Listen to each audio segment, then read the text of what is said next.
మాట్లాడాల్సిందిగా కోరుకుంటున్నాము. మీ అందరికీ నమస్కారం అండి. ఇదేమిటమ్మా మాయా మాయ.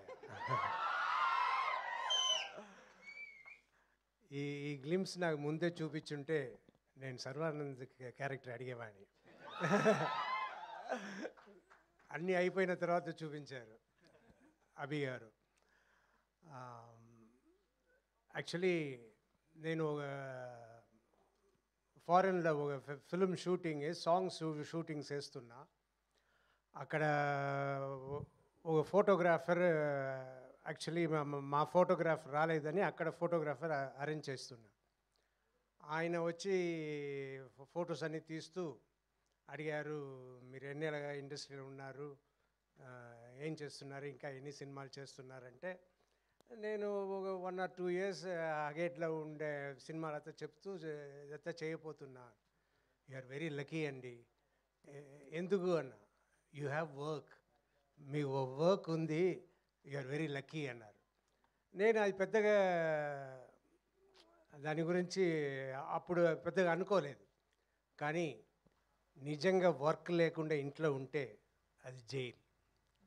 సో నాకు కరోనా వచ్చిన తర్వాత ఇంకా మామూలు యాక్టివిటీకే నడవలేను అన్న పరిస్థితిలో ఉన్నప్పుడు ఎలాగైనా బయటపడాలి అని కష్టపడి ఒక 2-3 monthsలో మళ్ళీ నడిచి కొంచెం కొంచెం ఇంప్రూవ్ అవ్వడం మొదలైంది.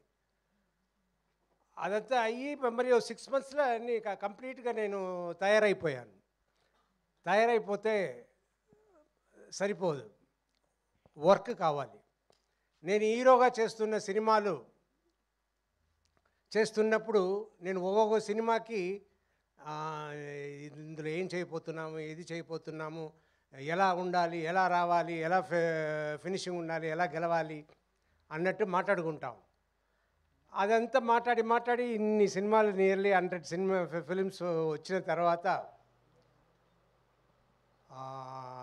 టయర్డ్ అయిపోయా. మళ్ళీ అలా చేయడానికి లేకుండా సరే మనం ఏం చేద్దాం, ఈ హీరోగా చేయడం మాత్రం కాదు, ఇంకా మిగిలిన రోల్స్, మిగిలిన క్యారెక్టర్స్ కూడా మంచిది వస్తే చేద్దాం అని అది అందరికీ తెలియవచ్చి ఎంతోమంది సినిమాలు చేయడానికి వచ్చారు. కానీ ఆ సినిమాలంతా నేను విన్నప్పుడు అయ్యో ఇది చేయకుండా ఉంటేనే బెటరు అన్నట్టు చాలా సినిమాలు నేను చేయలేదు. ఐ వాజ్ చాలా డిసప్పాయింటెడ్గా, ఏంట్రా మంచి సబ్జెక్ట్ రావట్లేదు, మంచి ఇది రావట్లేదు అని డిసప్పాయింటెడ్గా ఉన్న టైంలో అభి వచ్చారు. అభి వచ్చి నాకు ఈ ఫిల్మ్ స్టోరీ చెప్పారు. నాకు సర్వానంద్ గారు హీరోగా ఉన్నారు, ఇందులో నేను వెళ్ళి చేస్తే బాగుంటుందా, సరే ఇలాగే కదా మొదలు పెట్టాలి అని సబ్జెక్ట్ విని చాలా బాగుంది, మనకి సినిమా బాగా చేస్తే మంచి పేరు వస్తుంది అన్న దాంట్లో ఆ సినిమా చేస్తానని ఒప్పుకున్నాను. కానీ నిజంగా ఆ ఫిలిం ఎంత బాగా వచ్చిందో all because of Abhilash Reddy గారు. ఎస్, ఆయన ప్రతి ఫ్రేమ్, ప్రతి షాట్, ప్రతి ఎలా యాక్ట్ చేయాలి అన్న ప్రతిదీ చెప్పి నన్ను చేయించుకున్నారు. నాకు ప్రతిరోజు షూటింగ్ అయిన తర్వాత, ఆ సీన్ అయిన తర్వాత పెద్ద సాటిస్ఫాక్షన్. ఆహా, ఇంత బాగా వస్తుంది అంటే మంచి వర్క్ తీసుకోవాలి. లేదంటే ఇప్పుడు ఇందులో యాటిట్యూడ్ చూపించండి అని అన్నప్పుడు నేను ఎప్పుడు మామూలుగా అందరితో నవ్వుతూ తిరుగుతున్నట్టు నేను ఉంటుంటే అది కాదు సార్, అక్కడ యాటిట్యూడ్ రావాలి, అది తెప్పించండి అని చెప్పి ప్రతి ఫ్రేమ్ నేను బాగా చేసేలా చేసిన అభి గారికి చాలా చాలా థ్యాంక్స్. అండ్ అదే ఈ సినిమా గెలుపు అవుతుంది. అండ్ ప్రొడ్యూసర్ అని చూస్తే వంశీ గారిని నేను ఇప్పుడే చూస్తున్నా. అంటే సూపర్ ప్రొడ్యూసర్స్, సూపర్ ట్రీట్మెంట్, అన్నీ సూపర్. ఇంత కామ్గా ఇంత ఇదిగా ఉన్నారు. మనమంతా ఇంత ఖర్చు అయితే నేను సినిమాతో చేసినవని కదా, ఈ సినిమా ఖర్చులు అన్నీ చూస్తుంటే నాకు భయం పుట్టేది.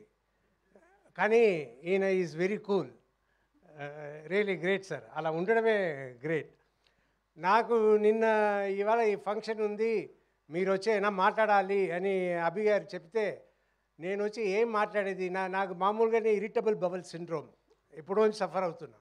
అది చెప్పగానే నాకు యాంగ్జైటీ, నా కడుపు చెడిపోయింది, అన్నీ చెడిపోయింది, వచ్చి ఇవాళ చెడగొట్టపోతున్నాము అనే ఐడియాలనే వచ్చి సరే ఏదో మాట్లాడాలి, ఏదో మీరు మాట్లాడాలి అంటే సరే నా మనసులో ఉన్నది మాట్లాడుతున్నాను. అండ్ సర్వానంద్ గారు నిజంగా very cooperative, very respectful. And ఆయన ఈ మాట చెప్పాలి. మొన్న షూటింగ్ జరుగుతున్నప్పుడు ఆయన కలిశాను. నేను రాజశేఖర్ గారు, నేను సినిమా ఫస్ట్ హాఫ్ డబ్బింగ్ చెప్పాను, చూశాను, మీరు సూపర్గా చేశారు, నా గూస్ బంప్స్తో వచ్చేసింది, అండ్ మీకు చాలా థ్యాంక్స్ ఈ సినిమా చేసిన దానికి అన్నారు. రియలీ నాకు పెద్ద అవార్డు వచ్చినట్టు నేను ఫీల్ అయ్యాను. That is my real award. So thanks for the award. అలా చెప్పడమే I was feeling very lucky. And ఈ సినిమా అభి చెప్పినట్టు మీరు చూడండి, it will be great. Thank you. Thank you sir, thank you so much. And one question sir, ఇది bikes racing ఇదంతా దీనికి సంబంధించింది కాబట్టి ఒకవేళ మీకు బైక్ ఇచ్చి జీవిత గారిని ఎక్కడికైనా తీసుకెళ్ళాలి అంటే, మరి ఇంత రేసింగ్ అలా కాదు సార్, స్లోగానే వెళ్ళొచ్చు, ప్రాబ్లం లేదు, ఎక్కడికి తీసుకెళ్దాం అనుకుంటున్నారు మీరు? Ladies hostel. Ladies hostel? ఆవిడ్ని తీసుకొని లేడీస్ హాస్టల్కి, ఆవిడ్ని హాస్టల్లో వేద్దాం అనుకుంటున్నారా సార్ ఈ వయసులో మీరు? ప్రశాంతంగా ఉందామనే కదా మీరు ఆవిడ హాస్టల్లో వేసి. So thank you so